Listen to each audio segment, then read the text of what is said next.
గుండెల్లో తీయని ముళ్ళే వేశావు. ఇన్నాళ్ళు వేచిన మా కళ్ళు ఇచ్చెను కర్పూర హారతులు. ఇన్నాళ్ళు వేచిన మా కళ్ళు ఇచ్చెను కర్పూర హారతులు.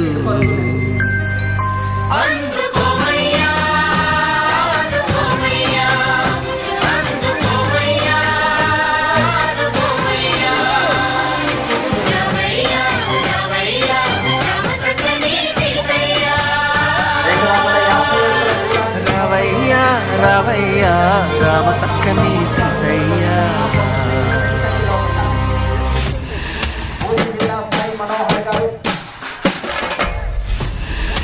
అనంతవరం కొల్లూరు మండలం పాపట్ల జిల్లా వారి